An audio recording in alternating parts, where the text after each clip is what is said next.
इस कार्यक्रम के पुण्यार्चक हैं Bahubali and Muttin wholesales saris and cloth merchants, Chadchan district, Vijayapur एवं समस्त बाहुबली एंड मुत्तीन परिवार।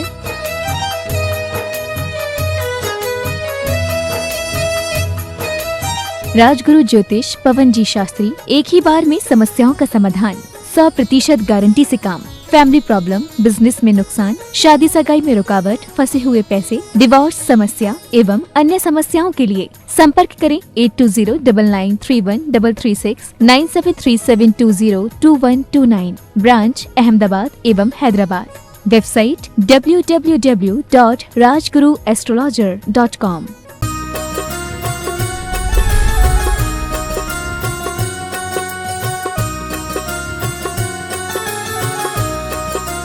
बोलिए देवादिदेव 1008 पार्श्वनाथ भगवान की जय जय जय।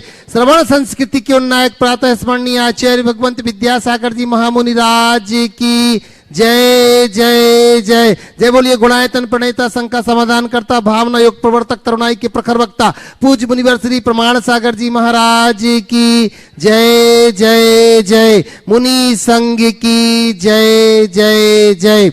प्रिय बंधुओं, तीर्थराज सम्मेद शिखर की तलहटी गुणायतन परिसर में आयोजित देश के सर्वाधिक लोकप्रिय कार्यक्रम शंका समाधान में यहाँ उपस्थित एवं देश विदेश से जुड़ी उन सभी श्रद्धालुओं का जो कि जनवाणी चैनल एवं प्रामाणिक ऐप के माध्यम से इस कार्यक्रम का सीधा प्रसारण देख सुनवा आनंद ले रहे हैं, उन सभी का मैं गुणायतन और श्री सेवायतन परिवार की ओर से हार्दिक हार्दिक अभिनंदन करता हूं। बंधुओं, यह कार्यक्रम प्रारंभ हो उसके पूर्व अपन चलते हैं पूज्य गुरुदेव के चरणों में वंदन करने के लिए नमोस्तु निवेदित करते हैं। भो स्वामी नमोस्तु नमोस्तु नमोस्तु। बंधुओं, हमें बड़ी प्रसन्नता है, लोगों ने गुणायतन के आवाहन पर अपने आप को गुणायतन से संबद्ध किया है। आज निर्माण निधि से निर्माण मित्र के रूप में जिन्होंने अपने आप को जोड़ा है, ऐसे श्रीमती निर्मला देवी जी जैन, स्वर्गीय हुकुमचंद जी जैन जबलपुर से जोरदार करतल ध्वनि से हम इनका बहुत बहुत अभिनंदन करते हैं। वहीं बंधुओं, जो यहाँ जिनालय का निर्माण हो रहा है, उस जिनालय के निर्माण में जिन्होंने अपना स्वर्ण दान दिया है और अपने जीवन को स्वर्णमय बनाया है, ऐसे श्रीमान संजय जी, अनीता जी, अनिमेश जी, गिनी जी, अनाहिता पांड्या परिवार रांची से बंधुओं, जिन्होंने अनाहिता जैन रांची से जिन्होंने बंधुओं लगभग सोने के सिक्के 2 पीस, लगभग 30 ग्राम सोना जिन्होंने आज समर्पित कर दिया है अपने पुत्र के, अपने पोते के, जिन्होंने पोती के प्रथम अन्नप्राशन के अवसर पर प्रथम शांति धारा और आज संपूर्ण पुण्यार्जक के साथ साथ यह स्वर्णमय कार्य किया है और अपने आप को स्वर्णिम अक्षर से जोड़ लिया है। बंधुओं, बहुत बहुत बहुत बहुत उनके धन्यवाद के साथ अपन चलते हैं। बंधुओं, जो प्रत्यक्ष में यहाँ लोग उपस्थित नहीं हैं, उनके अनेक प्रश्न यहाँ पर पहुंचते हैं। मैं पूज्य शुल्लक श्री स्वरूप सागर जी महाराज के चरणों की वंदना करते हुए निवेदन कर रहा हूँ, महाराज श्री उन सबके प्रश्नों को आप कृपया हम तक पहुंचाएं और मैं निवेदन करूंगा पूज्य चुल्लक श्री स्वरूप सागर जी महाराज के चरणों की वंदना करते हुए अपन पहुंचेंगे। बंधुओं, ये हमें बड़ी प्रसन्नता है, लोगों ने अपने आप को जोड़ा है गुणायतन से। और बंधुओं, मैं आपको बताऊं, आज का दिन हम सबके लिए बड़ा अहम भूमिका निभाता है, क्योंकि आज का ही वो दिन था जब पूज्य गुरुदेव ने अब से लगभग 56 वर्ष पूर्व मुनि दीक्षा को धारण कर हम सबके लिए मोक्ष मार्ग प्रशस्त किया। ऐसे पूज्य गुरुदेव के चरणों में हम कोटि सा वंदन करते हैं और दीक्षा दिवस के इस पावन अवसर पर अपन चलते हैं अपनी शंकाओं को लेकर के पूज्य गुरुदेव के चरणों में। जहां शंकाएं तो हमारी हैं पर समाधान पूज्य गुरुदेव का है। तो लीजिए, उन शंकाओं के समाधान के लिए निवेदन कर रहा हूं पूज्य शुल्लक श्री स्वरूप सागर जी महाराज के चरणों की वंदना करते हुए कि हे स्वामी, आप शंकाओं को रख करके हम सबको उपकृत करें। पूज्य शुल्लक श्री स्वरूप सागर जी महाराज। नमोस्तु महाराज श्री अशोक कुमार जी गांधी उत्सव 16 अहमदाबाद से नमोस्तु करते हुए पूछ रहे हैं कि पाद प्रक्षालन के समय कई जगह चांदी के फूल का भी उपयोग करते हैं, तो महाराज जी वो फूल शावक अपने घर ले जा सकता है या निर्माल का दोष लगेगा? पहले ये बताओ भाई, चरण का प्रक्षालन जल से होता है कि सोना चांदी? कई लोग आजकल करने लगे भावाती रेख में, पता नहीं ये कहाँ से आ गए। चांदी, सोना, मोती, रतन, वो पाद प्रक्षालन नहीं है, उनके चरणों में न्योछावर है। और जो चीज़ें अगर गुरुओं के चरणों में न्योछावर कर दी, वो घर में रखे जाने योग्य नहीं है। क्योंकि देव, गुरु और धर्म के लिए समर्पित वस्तु घर में कैसे रखी जाएगी? अब तुम चरण भी धो रहे हो, चरण में डाल भी रहे हो और रोज ले जा रहे हो। क्या उद्देश्य है तुम्हारा उनके चरणों में डालने का? सब कुछ उस पर निर्भर करता है। यदि इस भाव से तुम चरणों में डाल रहे हो कि इनके चरणों के स्पर्श से उसमें कुछ आ जाए और वो हमारे घर की शोभा बढ़ा दे, रिद्धि सिद्धि बढ़ा दे, तो बात जुदी है। पर उसमें भी मैं सलाह दूंगा, अगर गुरुओं से रिद्धि सिद्धि ही पानी है तो खुद को उनके चरणों में अर्पित कर दो, सद्बुद्धि आएगी, जीवन में शुद्धि भी होगी और सिद्धि भी। लेकिन आपने यदि समर्पित कर दिया तो फिर उसे वापस लेने का कोई हेतु मुझे समझ में नहीं आता। प्रमोद कुमार जी जन पापड़ीवाल, महावीर नगर, जयपुर से नमोस्तु करते हैं, पूछ रहे हैं महाराज श्री कि झाड़ू जब तक बंधन में होता है तब तक वह कचरे को साफ करती है और बंधन खुल जाने पर झाड़ू खुद कचरा बन जाती है। तो प्रश्न यह है कि महाराज श्री, परिवार में एकता बनाए रखने का जिम्मा परिवार के सभी सदस्यों का होना चाहिए, लेकिन वर्तमान परिदृश्य में ऐसा दिखाई नहीं पड़ता, तो ऐसे में क्या करें? कृपया समाधान करें। बहुत अच्छी बात कही। झाड़ू जब तक बंधन में रहती है कचरा साफ करती है और बंधन खुल जाने के बाद खुद झाड़ू ही कचरा बन जाती है। हमें इनसे सीख लेना चाहिए और एक बात सदैव ध्यान रखना चाहिए, संघे शक्ति कलो युगे। इस युग में संगठन में ही शक्ति है। जब तक हम एक दूसरे के साथ तालमेल और सामंजस्य नहीं बनाएंगे, हम अपने वजूद को भी सुरक्षित नहीं रख पाएंगे। तो यदि अपने वजूद को सुरक्षित रखना चाहते हैं तो हमें इतना ध्यान तो रखना ही चाहिए। अशोक कुमार जी जैन गोधरा से नमोस्तु करते हैं, पूछ रहे हैं महाराज श्री कि गतिबंध और आयुबंध साथ साथ होता है क्या? आयुबंध तो 1/3 भाग बचने पर होता है और गतिबंध कब और कैसे होता है? क्या इसमें परिवर्तन किया जा सकता है और एक साथ कितनी गतियों का बंध होता है? देखिए, गतिबंध क्या है? गतिबंध और आयुबंध में अंतर है। गति नाम कर्म की एक प्रकृति है जो 24 घंटे कोई ना कोई बंधती, और आयु जिसके निमित्त से हम भाव विशेष को धारण करते हैं। तो आयु कर्म का बंध हमेशा नहीं होता, गति हमेशा होती। गति को परिवर्तित किया जा सकता, आयु को परिवर्तित नहीं किया जाता। हम जिस आयु का एक बार बंध कर लेते हैं हमें वहीं जाना होता।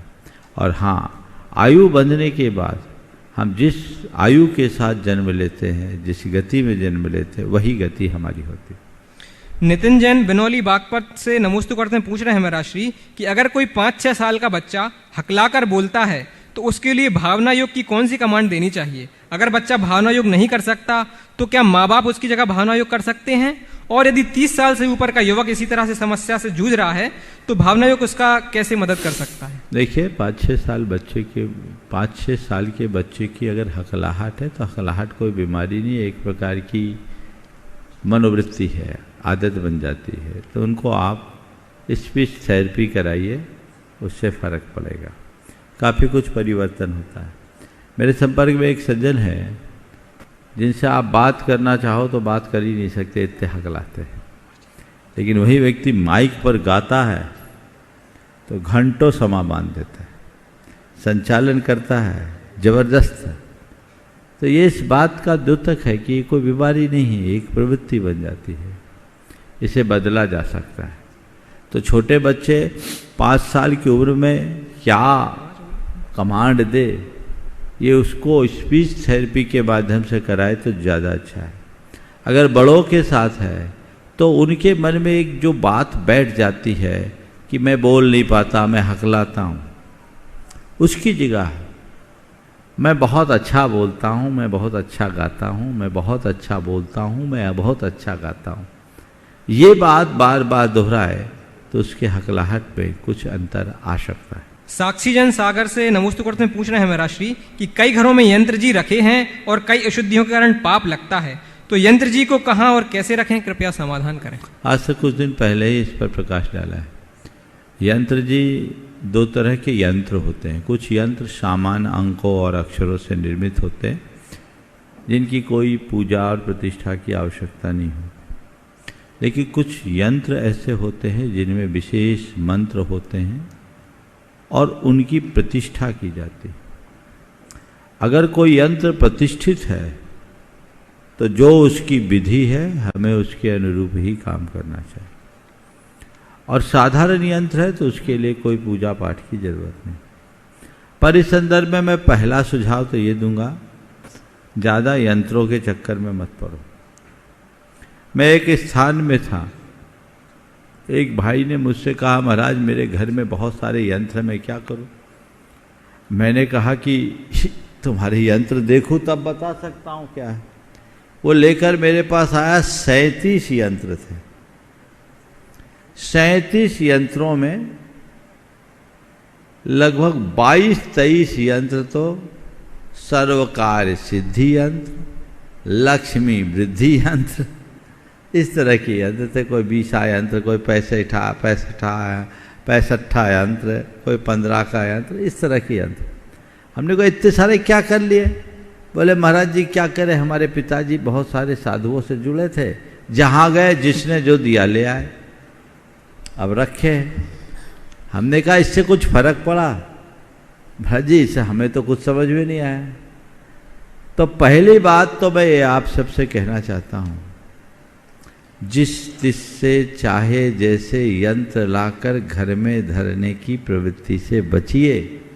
बहुत सारे लोगों की दुकानदारी इसी में चलती, तरह तरह के यंत्र बनाते हैं और लोगों को देकर उसके एवज में अच्छा पैसा जुटा लेते हैं, तो वो यंत्र उतना प्रभाव नहीं डालता। कुछ यंत्र थे उसमें जो प्रतिष्ठा शास्त्रों के यंत्र थे। हमने कहा ये तो रखने योग्य नहीं है घर में, इन्हें जिनाले में विराजमान करना चाहिए। कुछ यंत्र ऐसे थे जो जैन परंपरा की अनुकूल नहीं थे, मैंने उनसे कह करके फिर उनको विसर्जित कराया गंगा जी में। तो लाने से पहले 100 बार सोचे,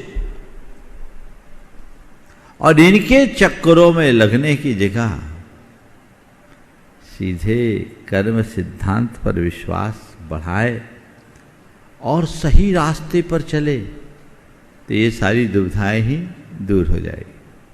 बंधुओं, बड़ी शुभ सूचना आप तक पहुंचा रहा हूं। वह दिन आ गया है जिसकी हम बाट जो रहे थे।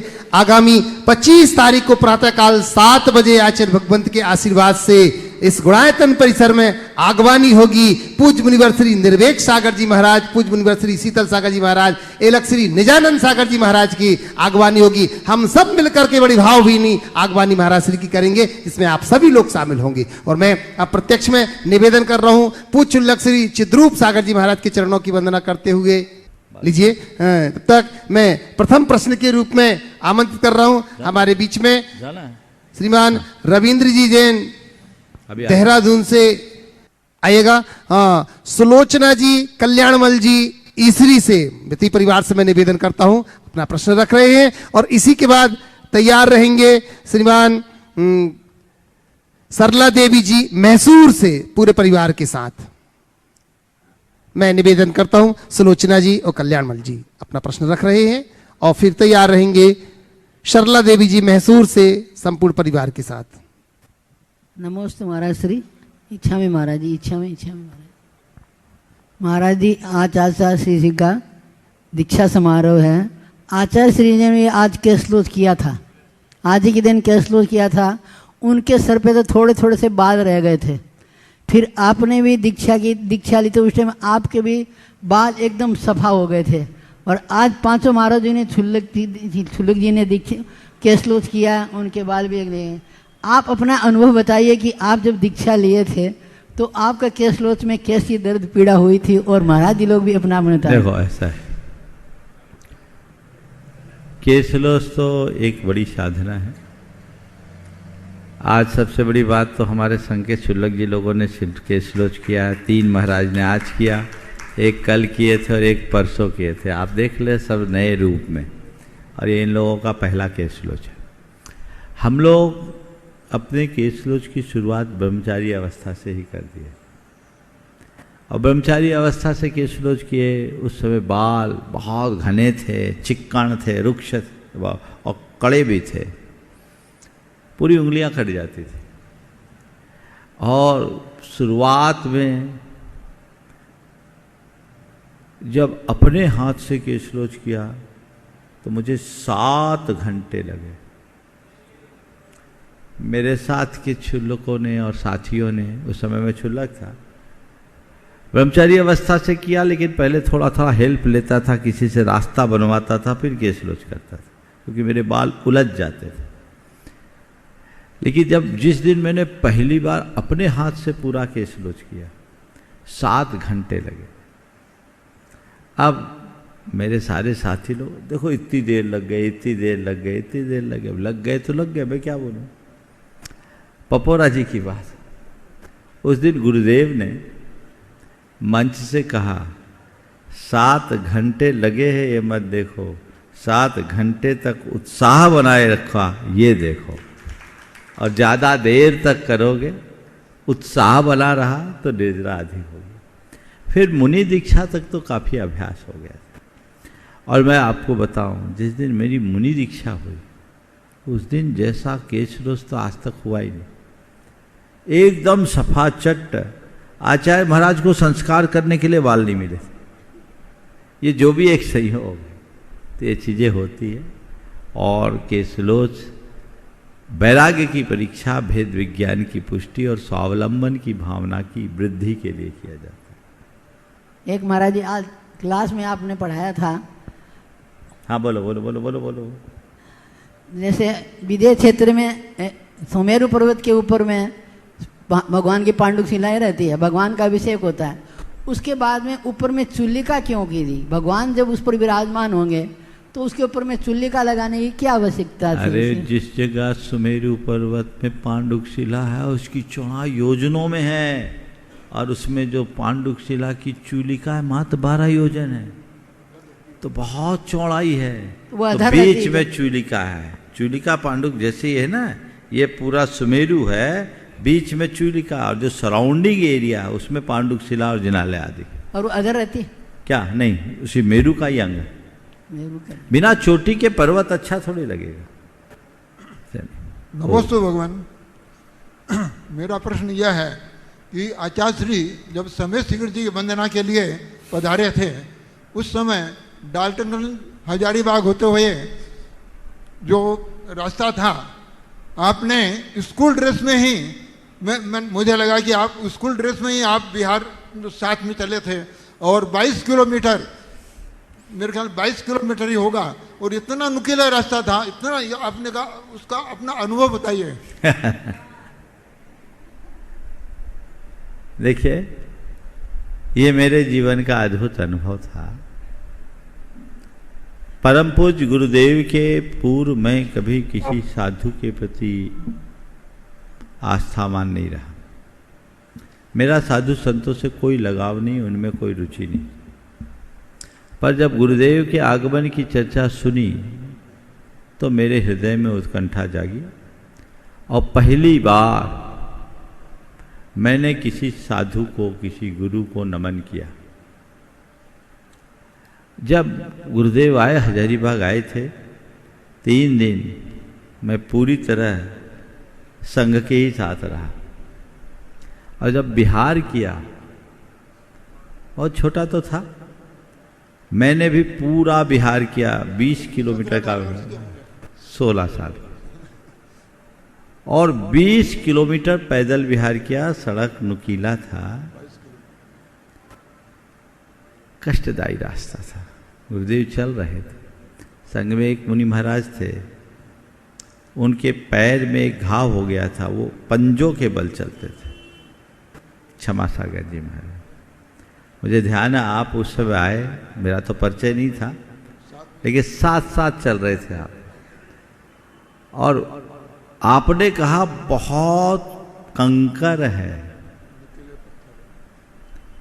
तो गुरुदेव ने बहुत अच्छी बात कही, उस पथिक की क्या परीक्षा जिसके पथ में सूल न हो, उस नाविक की क्या परीक्षा जिसमें धारा प्रतिकूल न हो। ये पंक्तियाँ आपके सवाल के उत्तर में गुरुदेव ने कही थी, पर मेरे जेहन में बैठ गई और मेरे लिए बहुत प्रेरणादायी है। अब मैं निवेदन कर रहा हूँ, आइएगा। सरला जी देवी मैसूर से, और इसी के बाद वाणी जी कर्नाटक से तैयार रहेंगी। नमोस्तु महाराज जी, नमोस्तु महाराज जी, नमोस्तु महाराज जी। इच्छामि महाराज जी, इच्छामि महाराज जी। महाराज जी, भावना योग के बारे में मैं 2 सेंटेंस कहना चाहती हूँ। बोलिए। 5 बरस से मैं कंटिन्यूसली भावना योग कर रही हूँ। उससे पहले मुझे प्रति 3 महीने के लिए एक बार न्यूमोनिया होता था। मुझे बहुत क्रोनिक आस्थमा भी था। लेकिन after started doing this Bhavana Yoga, I am completely cured. बहुत सुंदर। I am not getting any pneumonia और asthma also. It is not troubling me. I came second time to see Sammed Shikhar ji, and आपको देखने के लिए हमें आए हैं। मैसूर से हम आए हैं, ये बेंगलुरु से ज्वाइन करे हैं, ये हमारा ऑर्गेनाइजर है, ये हमें यहाँ लाया है। महाराज जी, मुझे हिंदी बोलने में कुछ नहीं, बहुत अच्छी हिंदी बोल रहे हैं आप बोलिए, बहुत अच्छा बोल रहे हैं। दिक्कत हो रही है। कोई दिक्कत नहीं, अंग्रेजी में बोल सकते डॉक्टर को मैं देती हूँ। बोलिए। हाँ बोलिए। नमोस्तु गुरुवर, मैं चैत्रा आपसे ये प्रश्न पूछना चाहती हूँ। हम लोग आयरलैंड में रहते हैं। Ireland Dublin. आयरलैंड, हाँ। तो रोज जिनाभिषेक, शंका समाधान ये सब चलता है घर में, लेकिन फिर भी बच्चों के हिसाब को लेकर दर्द होता है कि कहीं पीछे जा रहे। बहुत अच्छे से वो धर्म करने के लिए मन नहीं लगा रहा है। ऐसे हमें क्या करना है? देखिए, ये तो एक सामान्य सी बात हो गई। आप आयरलैंड में रहकर अपने बच्चों के लिए चिंतित हैं। जो भारत में रह रहे उनके बच्चों का हाल देख लीजिए ना। बच्चों की दुनिया ही कुछ ऐसी। आजकल उनकी सोच और प्रवृत्ति एकदम बदल सी गई, और आधुनिक जो टेक्नोलॉजी का युग है उस दौर में बच्चे उसी में मगन रहते हैं। लाइफ स्टाइल ही बिगड़ गई। पर शायद बच्चे, मुझे दिख रहा है कि बच्चे आपके साथ आए। तो मैं ये नहीं मानता कि आपके बच्चों को लेकर आपको कोई शंका करने की जरूरत है। ये भले आपकी इच्छा के अनुरूप धर्म न करते हो, पर मुझे अधर्मी तो नहीं दिखते। क्या सही है ना? सही। धर्मी भले ना हो, अधर्मी ना हो, और बच्चों का अधर्मी ना होना भी एक बहुत बड़ी उपलब्धि है। तो पहली बात तो मैं आपसे कहूँगा, बच्चों को अच्छे संस्कार दीजिए और निश्चिंत हो जाइए। बच्चों के भविष्य के लिए आप व्यवस्था बनाइए, चिंता मत कीजिए। संस्कार अच्छे होंगे तो जरूर अपना प्रभाव देंगे, क्योंकि संस्कार कदाचित धूमिल हो सकते हैं, नष्ट नहीं होते। वो राख से ढकी अग्नि की भांति होते। ऐसा लगता है कि आग बुझ गई, पर फूंक मारते ही फिर से वो अग्नि प्रकट हो जाती। तो ये संगति, माहौल, वातावरण के कारण ऐसा होता है। क्योंकि जहाँ आप रह रही हैं वहाँ भारत जैसा माहौल नहीं है, लेकिन फिर भी आप चाहे तो अपने घर में भारत और भारत से अच्छा माहौल बना सकते हो। मैं एक सलाह दूंगा, परिवार के प्रत्येक सदस्य एक समय निश्चित करिए 10 मिनट के लिए। उस समय हम धार्मिक प्रार्थना करें, पाठ करें, पूजा करें। डिजिटल माध्यम से, जैसा आप बोल रही हैं कि मैं सब कुछ देखती हूँ वर्चुअली, वो हम देखें। और रविवार के दिन हम कम से कम आधा घंटा धर्म के लिए निकालें, जिसमें रिचुअल्स तो हो ही, पर कुछ ऐसे बातें भी हो जिससे हम इंस्पायर हो सके स्पिरिचुअल के लिए।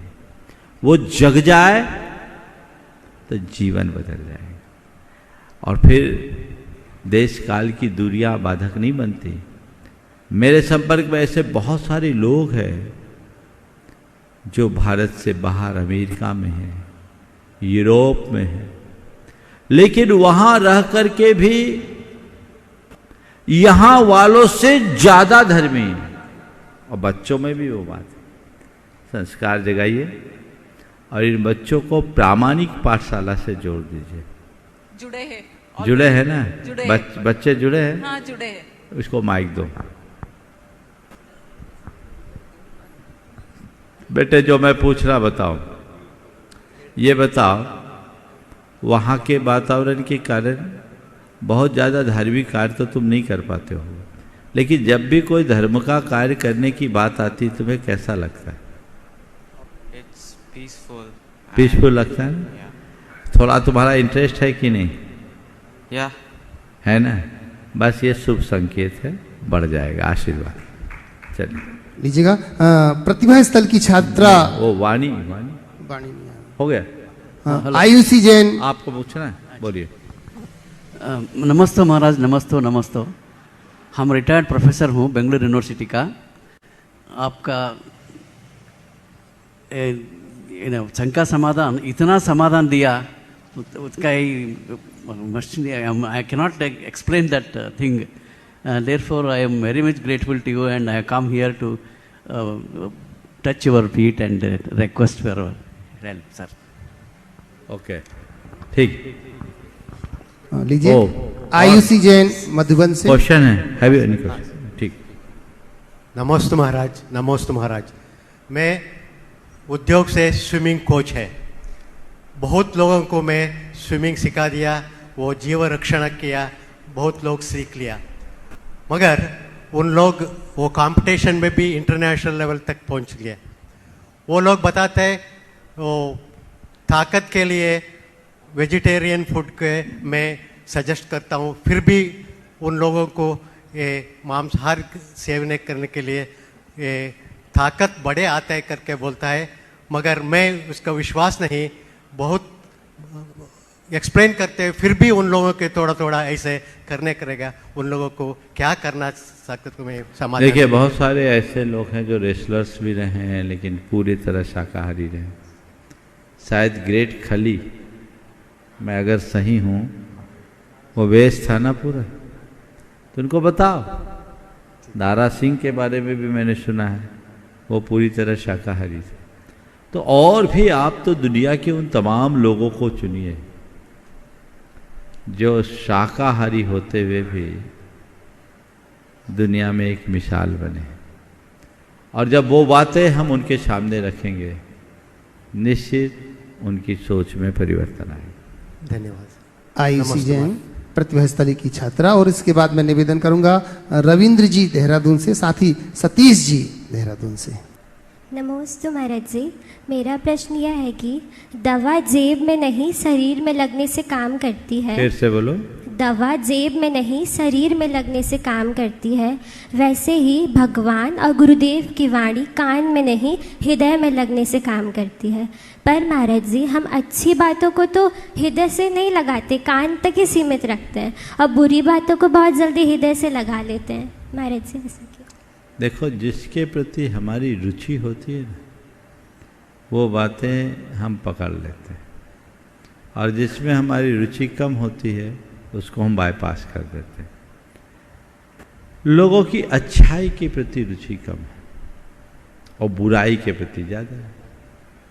नतीजा, वो अच्छाई को तो नज़रअंदाज कर देते हैं, बुराई को पकड़ लेते हैं, इसलिए जीवन में बुराइयां भर जाती। नमस्ते। रविंद्र जी और सतीश जी देहरादून से, और इसी के बाद तैयार रहेंगे विजय जी जैन भोपाल से। नमस्ते महाराज जी, नमस्ते महाराज जी, नमस्ते महाराज।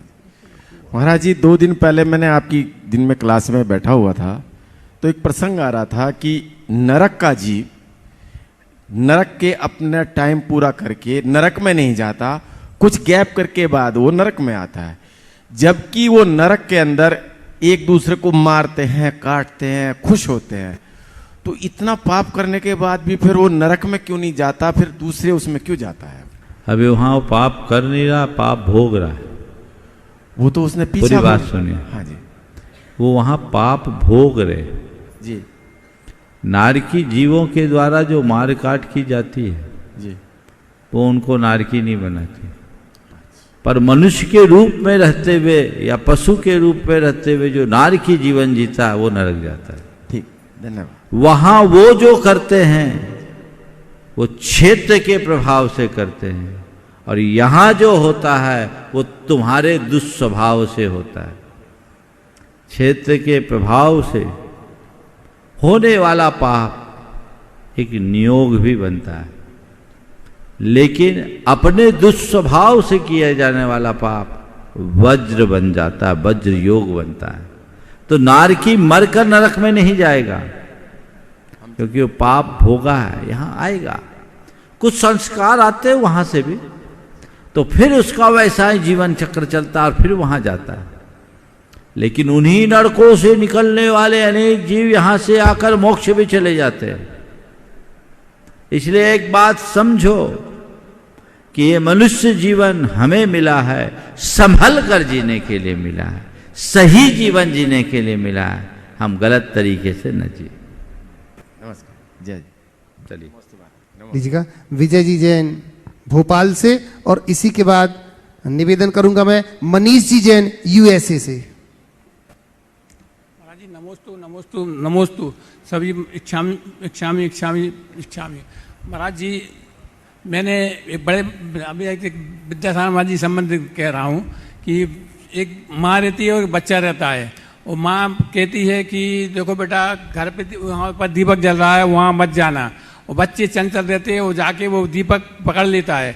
उसकी माँ समझाती है महाराज जी कि देखो तुमको मना किया था, आपने आप जल गए।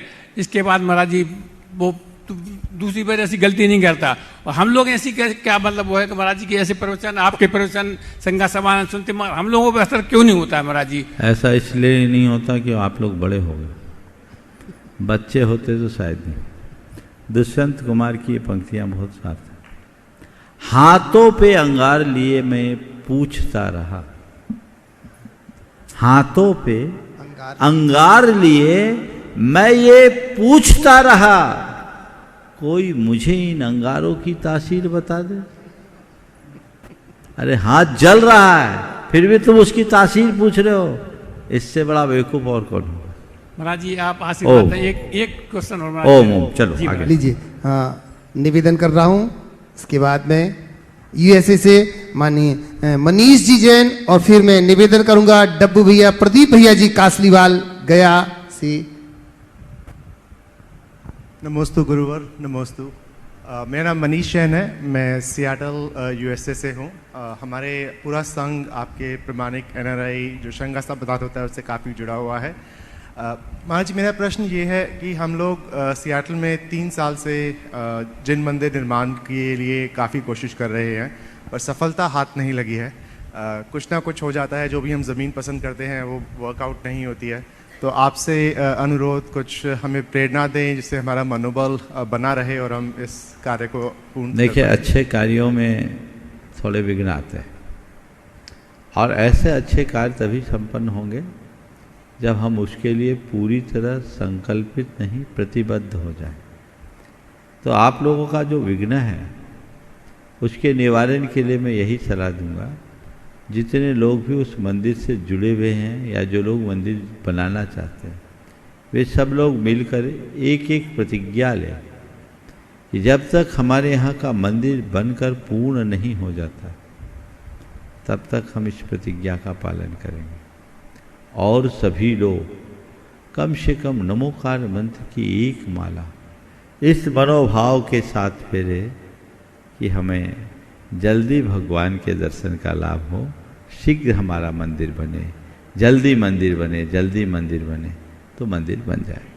नमस्ते महाराज। निवेदन कर रहा हूँ डब्बी भैया प्रदीप जी कासलीवाल गया निवासी, सूरत प्रवासी। और इसी के बाद निवेदन करूंगा मैं चंद्रकला जी पाटनी, गुणायतन मंत्री। नमोस्तु महाराज जी। सभी छुलक जी संघ को मेरा जिच्छामी महाराज जी। महाराज जी, मेरी माँ हमारे साथ सूरत में रहती है, अभी यहाँ आपके दर्शन के लिए गया भी थी, यहाँ भी आई है। माँ का आशीर्वाद दीजिए, माँ का स्वास्थ्य ठीक नहीं रहता है महाराज जी। ओह महाराज। महाराज से मेरा एक प्रश्न यह है कि आचार्य संघ, मुनि संघ, निर्यापक संघ या आर्यिका संघ, ये संघ होते हैं, इनमें साधु आर्यिका वगैरह सब साथ में रहती हैं, सब अलग अलग संघ में रहते भी हैं। तो कभी ऐसा प्रसंग आ जाता है कि कुछ साधु उस संघ से दूसरी जगह या कहीं और चले जाते हैं, या किसी वजह से उनको जाना पड़ता है, या कोई परिस्थिति ऐसी बन जाती है उसकी वजह से जाना पड़ता है। तो और कभी कभी क्या होता है कि उस संघ में कुछ और साधु ने जुड़ते हैं, तो जब जो साधु जाते हैं उनके मन में उनको जो संघ होता है उनके लिए उनके मन में कोई विषाद या किसी तरह का क्षोभ ऐसा कुछ होता है, या जो नए संघ कोई नए साधु कोई आते हैं तो उनके आने पर उनके अंदर में कोई हर्ष, बहुत खुशी या कोई विशेष ऐसी उनको फीलिंग्स आती है, ऐसा कुछ होता है क्या महाराज से? मैं आपसे जानना भाई पहली बात तो ये देखो, अगर कोई संघ में रह रहे गुरु आज्ञा से रहते हैं और किसी भी संघ की संयोजना हुई तो उनकी शादी थोड़ी हो गई कि जिंदगी भर निभाना और निभाने की बात है। और नहीं तो स्नेह आपस में। सुनो पहली बात तो तुम लोग अग्नि की साक्षी में 7 फेरे लेते हो, उसके बाद भी आज तुम लोगों के मध्य कईयों की तलाक हो जाती। यहाँ साधुओं का तो ऐसा कोई बंधन नहीं है, ये तो गुरु आज्ञा है। गुरु ने एक व्यवस्था दी और उस व्यवस्था के तहत साधु संत रहते हैं। उनका मूल उद्देश्य अपना धर्म ध्यान करना कराना है और उसी उद्देश्य और भावना के साथ वो रहते हैं। साधु संतों के हृदय में एक दूसरे के प्रति प्रेम रहता है, मोह नहीं रहता। प्रेम और मोह में मौलिक अंतर है।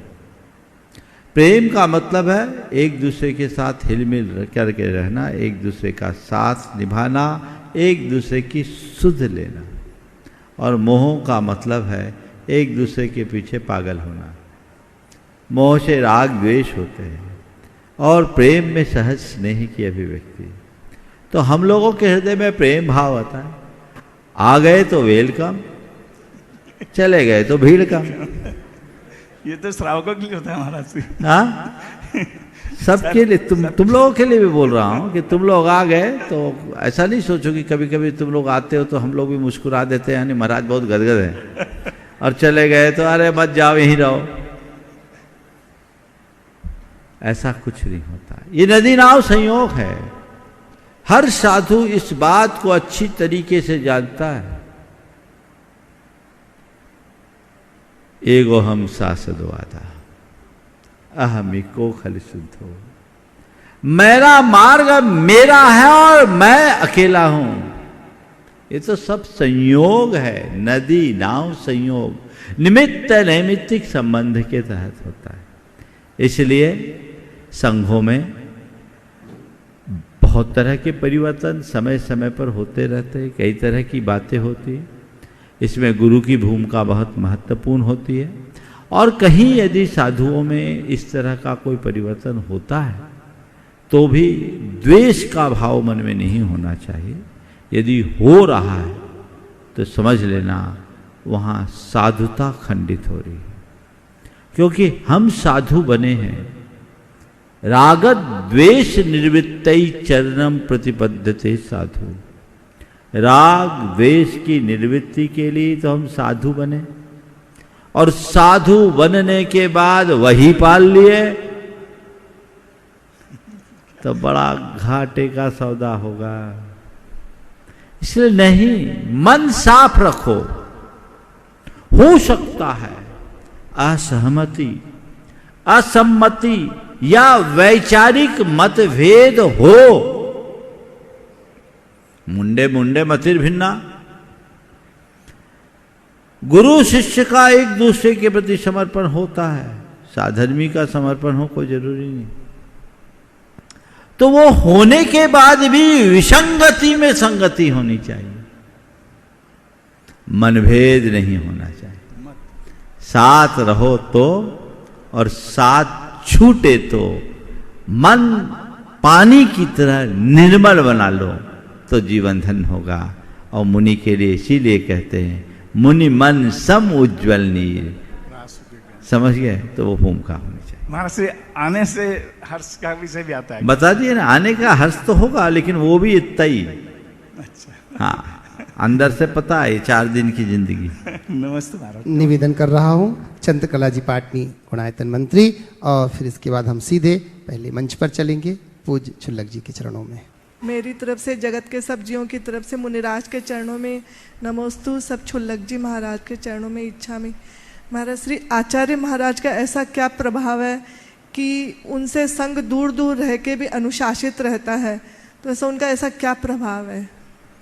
देखो, संग उनसे दूर रह करके भी बंधा रहता, अनुशासित रहता है।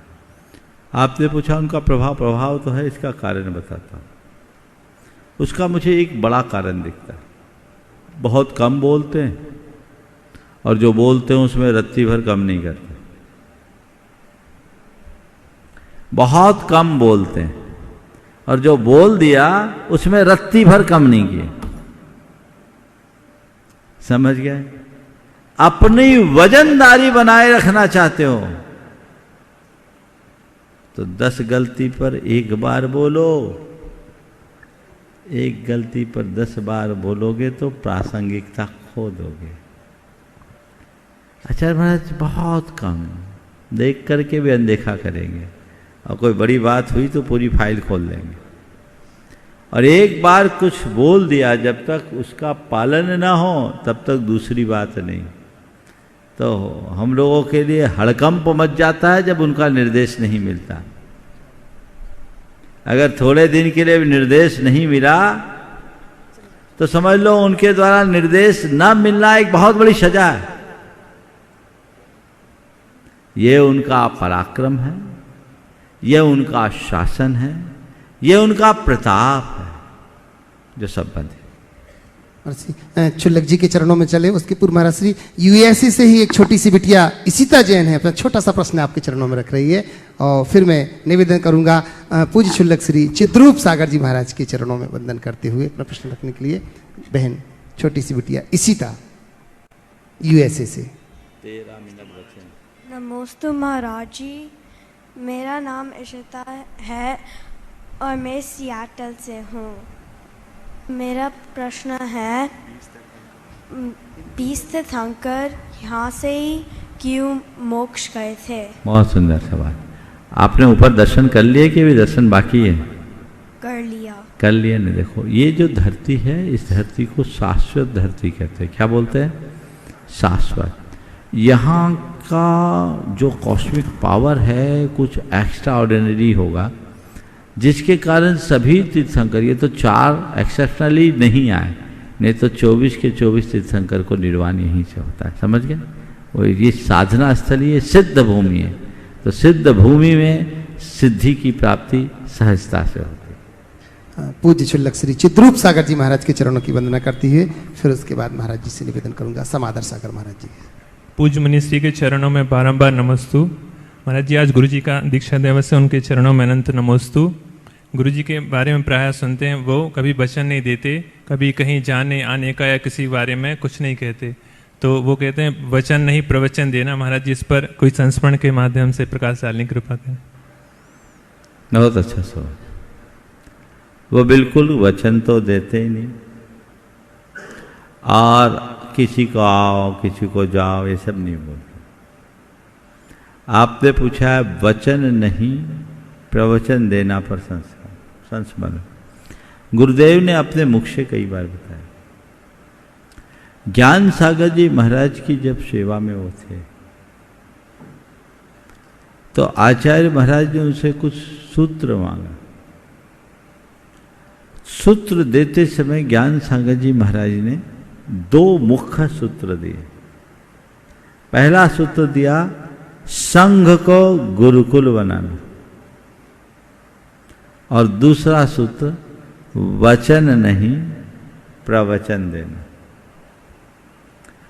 वो दोनों उन्होंने पूरे जीवन निभाए, और संघ को गुरुकुल तो बना ही दिया। आज उनका प्रताप ऐसा बढ़ गया कि इसे पलट दो तो गुरुकुल की जगह कुल गुरु के रूप में पूरा देश उन्हें स्वीकार कर रहा है, पूरी दुनिया स्वीकार कर रही है। ये उनका गौरव है। और वो वचन कभी किसी को नहीं देते, जो है हाँ देखो, देख लो। और वो हमेशा कहते हैं वचन में बंधना होता है, और कभी हमने वचन दे दिया उसकी पूर्ति ना हो तो बड़ी दिक्कत होती है, इसलिए वचन। पूज्य चुल्लक श्री समादर सागर महाराज जी के चरणों की वंदना करती हुए प्रश्न के लिए निवेदन कर रहा हूं। नमोस्तु महाराज जी, नमोस्तु। हम लोग की दीक्षा के बाद गुरुजी ने क्लास ली थी, वहाँ पर कुछ शब्द दिए थे। तो गौ माता के लिए आचार्य जी ने कुछ बातें कही थी महाराज जी। या श्री सा गो, ये हमारा एजेंडा है। या श्री सा गौ, हाँ। या श्री सा गो, ये हमारा एजेंडा है। तो गुरुजी ने कहा था पहले के ज़माने में गाय को दहेज आदि के रूप में दिया जाता था, इसलिए आचार्य भगवान कहते हैं कि गाय जो है वो लक्ष्मी का रूप है। तो महाराज जी वर्तमान में गौ माता के प्रति मानव का और जैन समाज का क्या कर्तव्य हो, समाधान करें। नमोस्तु महाराज। देखिए, या श्री सा गौ ये उक्ति आचार्य महाराज की नहीं, ये आचार्य वीरसेन महाराज ने धौला में लिखा। हमारे देश में धन के रूप में पशुओं को रखा जाता था, गोधन, गजधन, बाजधन और सकल धन, खान। रुपया पैसा तो बाद में आया, ये एक्चुअल में धन नहीं है, ये तो धन की रसीद है जो हमें रुपये के रूप में देखने को मिलती।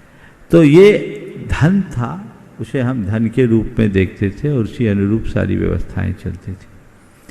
कालांतर में समस्याएं बदली, पर व्यवस्थाएं बदली, और आज पशुधन को पशुधन के रूप में न देख करके दूसरे रूप में देखा जाने लगा। जो ये कहा जाता है कि इनकी सेवा करने से जीवन की सी समृद्धि बढ़ती है, इसमें कोई संशय नहीं। मेरे संपर्क में ऐसे अनेक लोग हैं जिन्होंने अपने जीवन का अनुभव बताया कि जब से वे ऐसी सेवा से जुड़े हैं उनके जीवन में दिन दुनी रात चौगुनी वृद्धि हुई है, क्योंकि ये जीव दया का कार्य है, अहिंसा का कार्य है। जो ऐसा करेंगे उनका जीवन सुनिश्चित रूप से ऊपर उठेगा। निवेदन कर रहा हूँ उषा दीदी जी से, और फिर उसके बाद निवेदन करूंगा ब्रह्मचारिणी सुनीता दीदी जी।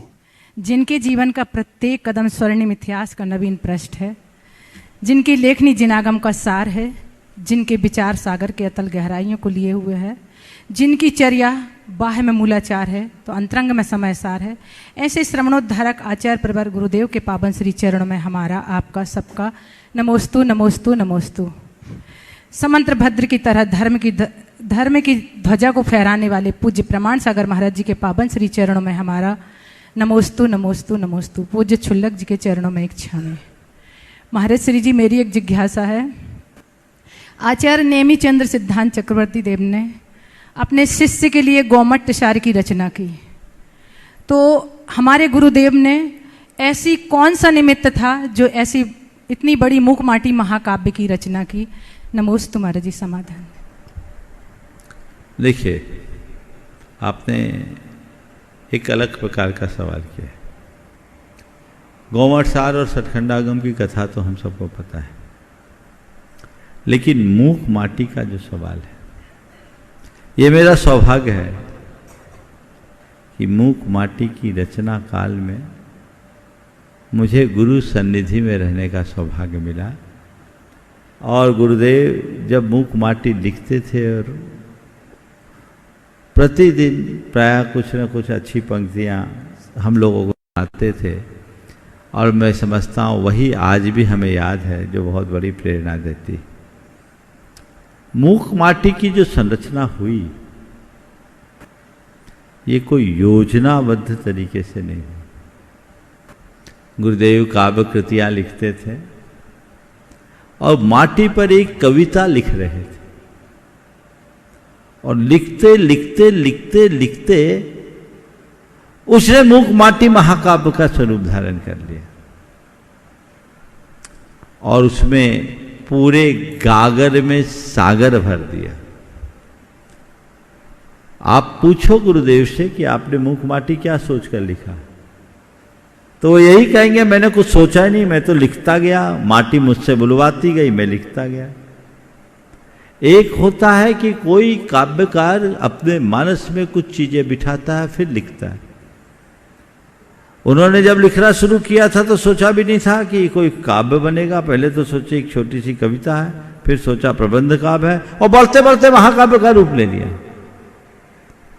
तो यही होती है सृजन धर्मिता, जब किसी साधक के द्वारा इस तरह की सृजना होती है तो ये सब घटता है। आदरणीय सुनीता दीदी जी बासा से।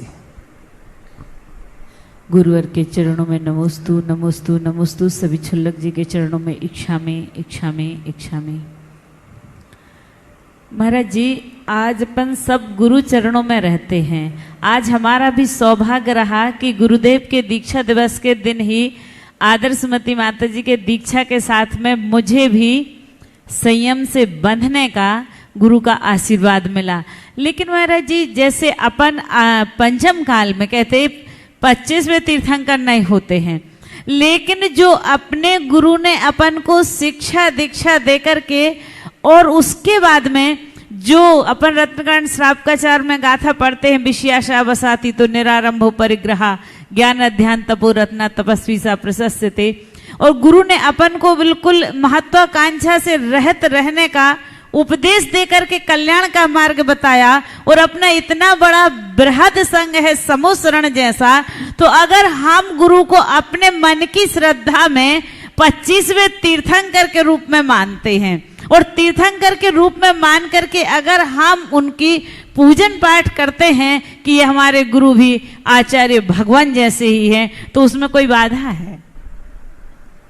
देखिए, गुरु के प्रति श्रद्धा, गुरु का बहुमान, गुरु समर्पण हमारा धर्म है, ये तो रखना चाहिए। लेकिन भावातिरेक में ऐसा कुछ मत करो जो गुरु के सिद्धांतों के ही विरुद्ध। तीर्थंकर तो 24 ही होते हैं, ये 25वां तो बड़ा खतरनाक है, इसलिए 25वें का तो नाम ही मत लो, 24 ही रहने दो। मैं गुरुदेव को गुरुदेव के ही रूप में देखता हूं। मैं नहीं कहता कि वो तीर्थंकर है, पर मैं ये कह सकता हूं और कहता भी हूं कि मेरे लिए वो तीर्थंकरों से बढ़कर है, मेरे लिए। क्यों? क्योंकि उनका जो उपकार है वो कम नहीं। हो सकता है मैंने तीर्थंकरों के युग में भी जन्म लिया होगा, पर उनकी सन्निधि से दूर रहकर मारीची की तरह अभिमान में अकड़ कर अपना भाव बढ़ाया हो। लेकिन गुरुदेव तो मेरे तारनहार बनकर आए हैं, उनने मुझे त्राण दिया है, उससे मेरा उत्थान हो रहा है, तो उसमें मेरा कल्याण है। तो मैं उन्हें उसी रूप में देखता हूं जो मेरे जीवनोत्थान के आधार है।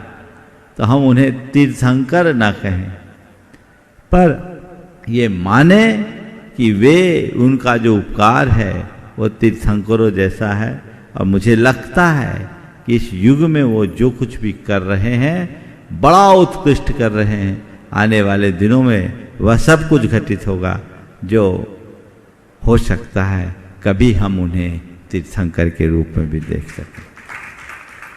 निवेदन कर रहा हूँ पूज्य छुल्लक श्री स्वरूप सागर जी महाराज के चरणों की वंदना करते हुए। महाराज श्री के चरणों में बारंबार नमोस्तु। महाराज श्री, शास्त्रों में हम पढ़ते हैं कि कई महापुरुष और मोक्षकामी जीव पंचमुष्टि केशलौंच करते हैं। महाराज श्री, आज हमने प्रथम बार गुरुजी और आपके आशीर्वाद से केशलौंच किया तो 500 या उससे भी ज़्यादा बार बाल उखाड़ने पड़े। तो महाराज जी, ये 500 से 5 की अवस्था को हम कैसे प्राप्त कर सकते हैं? देखिए, जिनने पंचमुष्टि केशलोच किया ना, उन्होंने सहस्र मुष्टि केशलोच पहले किया होगा। तीर्थंकरों का रिकॉर्ड देखो, 10 भाव में लगातार 5 भाव में मुनि जीवन पाया, 5 भाव स्वर्ग के, 5 भाव मनुष्य के, तब यहां तक बढ़े। तो चिंता मत करो, इसको पहला ही भाव मानो, तो 10वें भाव में भी पंचमुष्टि हो जाए तो हमारा उद्धार है। क्या दिक्कत? भावना भाव, मार्ग यही है। इसी मार्ग से चलते हुए हम अपने जीवन को आगे बढ़ा सकेंगे और जीवन का उद्धार कर सकेंगे। कोई दूसरा मार्ग नहीं है। इसलिए ये हीन सहनन पंचम काल, और हम पंचमुष्टि भले नहीं कर पा रहे हैं, लेकिन ये भाव रखो कि आने वाले समय में ऐसी योग्यता आ जाए कि पंचमुष्टि केश रोज करूं। मैं जब शुरुआत में केश रोज करता था ना, बहुत घने बाल थे, जिन लोगों ने पहले देखा वो जानते होंगे, और उस समय पूरी उंगलियां भी कट जाती थी, चारों माने 8 उंगलियां कटती थी। स्थान बदल बदल करके लोच करता था, खून आते थे। तो जब केश लोच करने बैठता था ना, तो पहले मैं मन में भाता था ऐसे 5 बार, ऐसे 1 2 3 4 5, ऐसा मन में भावना भाता था, हे भगवान ऐसी योग्यता आ जाए कि 5 ही बार में खत्म कर दूं। आप लोग भी कर सकते हैं, ये शुरुआत की बात कर रहा हूं। तो वैसी भावना भाव आज नहीं कल उसका परिणाम आ सकता है। जो हम करते हैं वही होता है। समय आप सबका हो गया यहीं पर विराम। बोलिए परम पूज्य आचार्य गुरुवर श्री विद्यासागर जी महाराज की जय।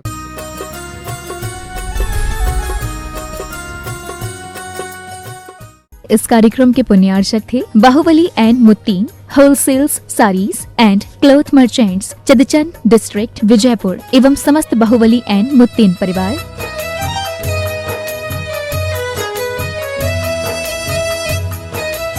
राजगुरु ज्योतिष पवन जी शास्त्री, एक ही बार में समस्याओं का समाधान, 100% गारंटी से काम। फैमिली प्रॉब्लम, बिजनेस में नुकसान, शादी सगाई में रुकावट, फंसे हुए पैसे, डिवोर्स समस्या एवं अन्य समस्याओं के लिए संपर्क करें 8209931336 9737202129। ब्रांच अहमदाबाद एवं हैदराबाद। Website www.rajguruastrologer.com।